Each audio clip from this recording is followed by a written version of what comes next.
To watch or not to watch? That is the question. And with Hamnet, it's a must watch. Some films entertain you, Hamnet holds you. It forces you to feel, and I haven't stopped thinking about it since walking out of the theater. Led by incredible direction by Chloe Zhao and a masterclass in acting by Jessie Buckley, this is one of the must watch films of the year. Let's talk about it.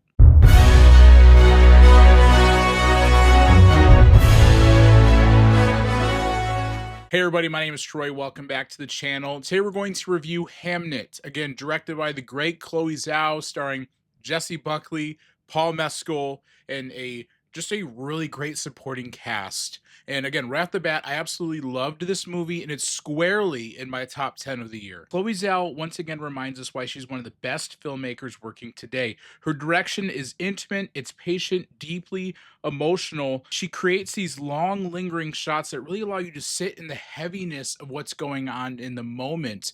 I couldn't help but really feel the weight. There's a couple scenes in particular, I don't want to spoil too much, but a birthing scene when she gives birth to twins, and then a scene later on in the movie when her children are sick, where it's just sits in the moment. It doesn't really rush through. It takes its time.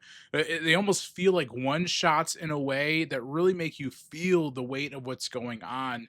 And it's just an amazing direction. It's a great feat what she was able to accomplish with this movie. Also co-wrote the movie as well based off the book Hamnet.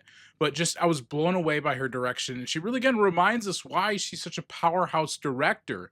I mean, she won an Academy Award a few years ago with Nomad. She took a big swing with Eternals in the MCU, which I think is overhated a little too much because that movie was gorgeous. But again, she just excels on a high level in this movie, and I think is arguably could be her best film that she's directed. She just has this ability to capture both stillness and chaos with equal clarity, and it's stunning. She just gets it. She knows what she's doing. Put some respect on her name again, Academy. She better be in that nomination list for Best Director because she was absolutely incredible. The big performance you're going to see out of this is Jessie Buckley. She's already been nominated for Critics' Choice and Golden Globe Awards, and deservedly so, because she does deliver probably the most moving performance that I've seen in years. Again, in particular, those two scenes, and we'll get to the end, which we'll talk about, but in those two scenes, man, the guttural scream, the guttural like pain that she's going through was on another level. Give her flowers because she was just spectacular. Her portrayal is layered with heartbreak, strength, grief, and tenderness. She really anchors the film with a performance that feels lived in and painfully real. Again, just the emotional core of the movie. I don't think it nearly works as well as it does if she's not the lead, because she's absolutely incredible. She's fierce, she's tender, she's heartbreaking in so much of this movie. And again, just hats off to her because I think, in my opinion, she should be the front runner for Best Actress in the Academy Award, because this is honestly the best performance I've seen, and I would be surprised if she did not win her an Academy Award for this performance. Paul Mescal also brings warmth, restraint, and quiet emotional power to the film too. He really does have a great chemistry with Jessie Buckley, and it feels effortless a lot of the film.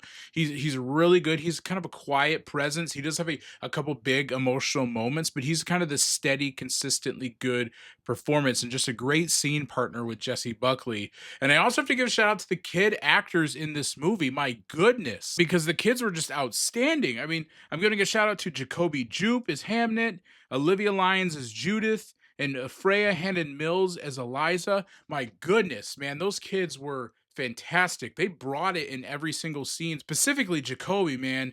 Holy crap, is this kid just amazing in this film. He's so good. All the kid actors are, and they really, again, just really bring you into the story even further in the tragedy of it because of how great child actors are. I feel like a lot of times, kid actors can be kind of hit or miss, but man, these kids were all on, and I think they're going to have some really great careers down the line if they choose to continue acting, because they were just amazing. But I really want to talk about the last 20 to 30 minutes of this movie, and because it's honestly the most powerful and healing and cathartic ending to a movie that I've seen in quite some time. As you see, again, slight spoilers here, it's in the trailers, but as you see Jessie Buckley's character enter in the play that was written by Paul Mescal, Hamlet, and she sees it performed for the first time. She sees the characterization of her son as an adult.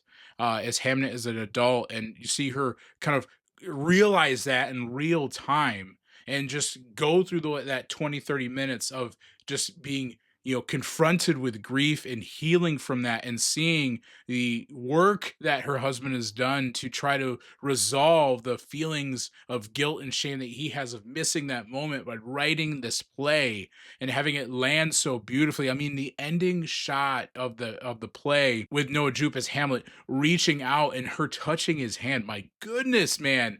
The theater that I was in, like, you could hear the sniffles of people just tearing up, and then the crowd reaching out too, and just that emotional moment for her husband, just really being healed by that moment, and seeing her kind of laugh as she kind of visualizes her young son walking through the door. A great callback that we saw earlier. Like, man, just great storytelling, perfectly nailed by Chloe Zhao, by everybody involved. Just, I was blown away. I was completely blown away by those last few minutes of the movie.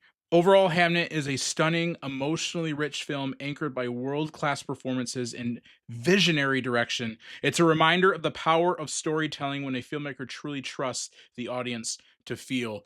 Just tackling, again, these issues of grief and love and loss and all those different things, and having it wrapped up so beautifully in this way is just a testament to the creative work of everybody involved. Again, this movie is squarely in my top 10. Again, when I did not expect that. A lot of these films that I've seen this year that are in my top 10 currently, I did not expect to be there. This was definitely one of them. At the beginning of the year, I wasn't sure if this was going to be something that I saw, but just hearing the reviews and seeing clips, I was like, you know what, I'm going to go and check it out. I'm really glad that I did, because I think this film ultimately reminds you of the power of seeing these movies on the big screen. And again, we desperately need to continue to see films like this on the big screen. Seeing this in a public audience just only elevates the experience even further.